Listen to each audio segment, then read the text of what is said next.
বাবরি মসজিদে শিলান্যাসের সময় আপনি ছিলেন এবং কালকে দল ওপেনিং হলো, আপনি ছিলেন না। অনেক দূর থেকে, দূর দূরান্ত থেকে আপনার ভক্তরা বা আপনার দর্শক গিয়েছিল, গিয়ে আপনাকে না পেয়ে হতাশ হয়ে ফিরে এসেছে। এই বিষয়ে আপনি কি বলবেন? দেখুন, প্রথমে যে 6 তারিখে বাবরি মসজিদ শিলান্যাসে আমি গেছিলাম, অ্যাডভোকেট আলী আফজাল চাঁদ হিসেবে গেছিলাম, এবং আমার একটা নবীর উম্মত খোদার ঘর করছে, আল্লাহর ঘর করছে, একজন নবীর উম্মত হিসাবে আমি সেখানে গেছি।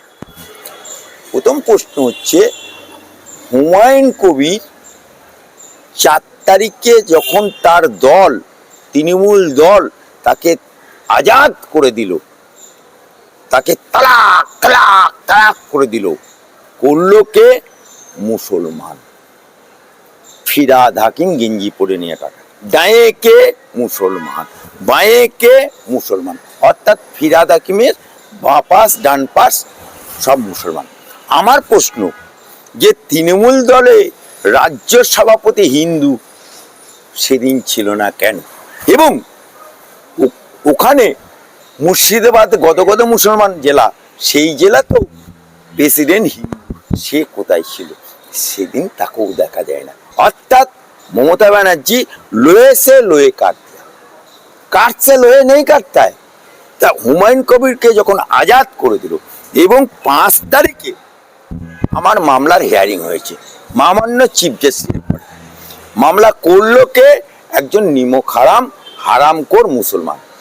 ওই মামলা কোনো বিজেপি করেনি, কোনো আরএসএস করেনি, কোনো বিশ্ব হিন্দু পরিষদ করেনি, বা কোনো সনাতনী করেনি, করেছে একজন হারামখোর মুসলমান। সেই মামলা লড়ল কারা? লক্ষ লক্ষ টাকা। ওই ছেলেটি কোথা থেকে পেল? কে তাকে টাকা দিল? অত বড় বড় বিগ উকিল আমার হাইকোর্টের, যারা বলে ইনকলাব জিন্দাবাদ, সেই সমস্ত মার্কা বড় বড় উকিলরা জানালো। তথাপি আমরা সেই মামলায় জিতে 6 তারিখে হুমায়ুনের ডাকে, হুমায়ুনের একজন উকিল হিসাবে এবং নবীর উম্মত হিসাবে আল্লাহর ঘর, খোদার ঘর, উপাসনার ঘর ভিত্তি স্থাপনে আমি গেছিলাম। সেদিনকে যখন আমি ওখানে পৌঁছলাম, আমাকে প্রথমেই পুলিশ বাধা দিয়েছিল। প্রথমে আমি কৃষ্ণনগর রোড দিয়ে যেতে গেছিলাম, সেখান থেকে আমাকে ঘুরিয়ে দিল বর্ধমান রোডে, বর্ধমান হয়ে, কাটোয়া হয়ে, সালার হয়ে, ভরতপুর হয়ে, তারপরে রাস্তা নেই, দেখি বাবলা নদী। নৌকার উপরে গাড়িকে তোলা এ বাপের জন্মে আমি দেখিনি প্র্যাকটিক্যালি।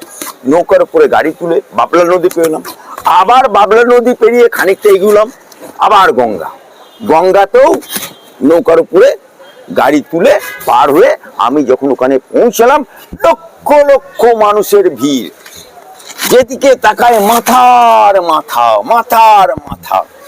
আমি যখন স্টেজে পৌঁছাই, আপনার সেদিন উপস্থিত ছিলেন, জনমানুষের আমাকে দেখে উচ্ছ্বাস, গোটা মঞ্চ, গোটা মানুষ চিৎকার করছে। তাই আমি সেদিনকে বেলডাঙ্গার গামছা উড়িয়ে বলেছিলাম লারকে লেঙ্গা মসজিদ। তাই আমি হাইকোর্টে লড়াই করে মসজিদ উদ্বোধনে ছিলাম। একজন মুসলমান, মুমিন মুসলমান হিসাবে, ইসলাম ধর্মাবলম্বী মানুষ হিসাবে আল্লাহর উপাসনা ঘর উদ্বোধনে আমি ছিলাম, এবং হুমায়ুনের অ্যাডভোকেট হিসাবে আমি সেদিন বসছিলাম। তারপরেও মামলা হয়েছে, সেও হাওড়া জেলার এক মুসলমান করেছে, সেটাও জিতেছি আমরা, তাতেও আমি হুমায়ুনের অ্যাডভোকেট হিসেবে ছিলাম। কিন্তু গতকাল যে রাজনীতি দল ওই বাবরি মসজিদকে খাড়া করে, অর্থাৎ ওটাকে স্বাবলম্বী করে, ওটাকে মাঝখানে রেখে উনি গতকাল যে দল করেছেন, জনতা উন্নয়ন পার্টি যে ইউপি, সেই দলের সাথে আমার কোনো সম্পর্ক নেই, পূর্বেও ছিল না হুমায়ুনের সাথে সম্পর্ক, আজও নেই।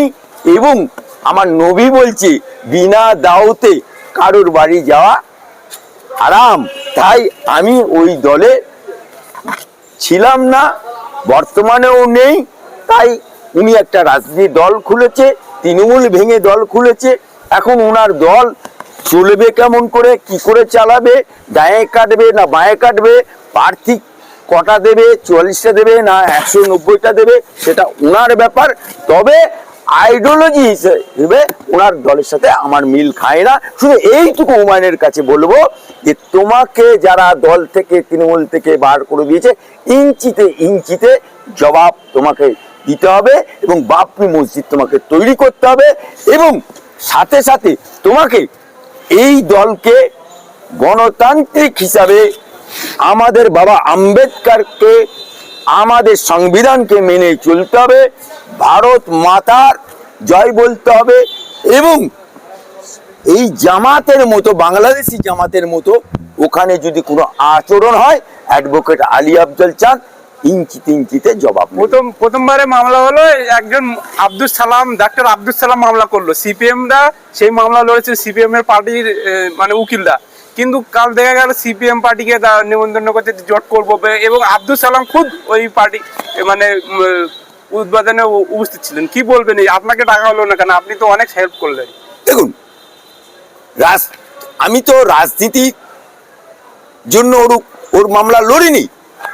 আর একজন ইসলাম ধর্মাবলম্বী মানুষ হিসাবে ও আমাদেরকে আমাদের চেম্বারে এসে আমাকে ওকালতনামাতে পাওয়ারনামা দিয়েছে বলেই মামলা লড়েছি। পাওয়ারনামা না দিলে মামলা লড়তাম না। আর দ্বিতীয় মামলা তো পাওয়ারনামা দিয়েছে, কিন্তু আমি ওখানে গেছিলাম হাইকোর্টের ওর উকিল হিসাবে এবং একজন মুসলমান নবীর উম্মত হিসাবে। নবীর উম্মত খোদার ঘর করছে, তাই খোদার ঘর করতে আমি গেছিলাম এবং সেই লড়াইটা দিয়েছিলাম। কিন্তু আপনি যে বলছেন, আমি প্রথম মামলায় দাঁড়িয়েছিলাম, ওনার অ্যাপয়েন্টেড উকিল হিসাবে দাঁড়িয়েছিলাম এবং ওইখানে গেছিলাম একজন নবীর উম্মত হিসাবে। নবীর উম্মত একজন খোদার ঘর করছে, আল্লাহর ঘর করছে এবং হুমায়ুন তার বাপের নামে ঘর করছে না, তার চাচার নামে ঘর করছে না, তার নানির ঘর করছে না এবং সরকারি জায়গায় করছে না এবং সরকারি টাকাও করছে না। যেমন মমতা ব্যানার্জি দীঘায় মন্দির করেছে, জগন্নাথ দেব মন্দির সরকারি টাকায় করেছে, সরকারি জায়গায় করেছে। এতেই মমতা ব্যানার্জি ক্ষান্ত হয়নি। উনি মহাকাল মন্দির, সেটা পাহাড়ে তাকে নিচে নামিয়ে সেখানে 25 একর জায়গায় দিয়েছে। আবার নিউ টাউনে মুসলমানের দান করা মসজিদের জায়গা, অস্থায়ী মসজিদ আছে, সেই জায়গাটা কেড়ে নিয়ে হিডকোকে দিয়ে দিয়েছে। সুতরাং এই কারণে সরকারি টাকায় জীবনে কোনোদিন মন্দির হয় না, সরকারি টাকায় জীবনে কোনো মসজিদ হয় না, সরকারি টাকায় কোনো গির্জা হয় না। অথচ মমতা ব্যানার্জি ভারতবর্ষের বুকে কোনো হাই কই মাইকেলাল দেখাতে পারবে যে সরকার মন্দির করেছে, মসজিদ করেছে। সরকারের কি কাজ মন্দির করা, মসজিদ করা? হুমায়ুন সরকারি টাকায় করছে না, সরকারি জায়গায় করছে না, তাই আমি হুমায়ুনের অ্যাডভোকেট হিসেবে লড়াই দিয়েছিলাম এবং সেখানে সেদিনকে নবীর উম্মত হিসাবে, ইসলাম ধর্মাবলম্বী মানুষ হিসাবে খোদার ঘরের উদ্বোধনে গেছিলাম। কিন্তু আপনি এখন আমাকে একটা প্রশ্ন করছেন যে একটা লোক, তার নাম আব্দুল সালাম, সে ডক্টরেট কি ডক্টরেট না, ফেক কি ফেক, ও টোটাল নথিপত্র এবং ও কতজনের কাছে কি করেছে না করেছে, টোটাল মামলা করার আগে আমরা ওর পুরো হিস্ট্রি, ওর বায়োডাটা, ও ফেক, কতজনের কাছে টাকা নিয়েছে, কি করেছে না করেছে, আমার মিস্টার লার্নেড অ্যাডভোকেট হাবিবুর রহমানের কাছে এভরিথিং বায়োডাটা আছে। সুতরাং সেই লোকটা, যে লোকটা বাবরি মসজিদের শিলান্যাসে বাধা দেয় এবং মিডিয়ার সামনে আপনাদের সামনে বক্তব্য দিয়েছে, সেই লোকটাকে যদি ওই মঞ্চে দেখা যায়, এর থেকে দুর্ভাগ্য, হুমায়ুনের দুর্ভাগ্য, মুসলমানের দুর্ভাগ্য ছাড়া আর কিছু না। বিরোধীরা বলছে যে হুমায়ুন দল করলো ঠিক আছে, কিন্তু হুমায়ুনের ছেলে এখনো তৃণমূলে আছে কেন এবং ওপেনিং এ আসেনি, কি বলবেন? এটাও একটা প্রশ্ন থাকতে পারে, কারণ আমরা দেখেছি অর্জুন সিং বিজেপি ছেড়ে চলে গেছিল, আবার অর্জুন সিং এর ছেলে বিজেপিতে ছিল, অর্জুন সিং এর ছেলে বিজেপিতে ছিল এমএল, কিন্তু অর্জুন সিং চলে গেছিল বিজেপি ছেড়ে। এবং যখন তৃণমূল লোকসভার প্রার্থী ঘোষণা করলো না অর্জুন সিংকে, তখন সেই মঞ্চ থেকে ফিরে সোজা দিল্লি গেল, আবার এসে বিজেপিতে ফিরে এলো। অর্থাৎ ইট বিছিয়ে রেখে গেছিল। এখন হুমায়ুন সেরকম ইট বিছিয়ে রাখলো কিনা এটা জিজ্ঞাসা।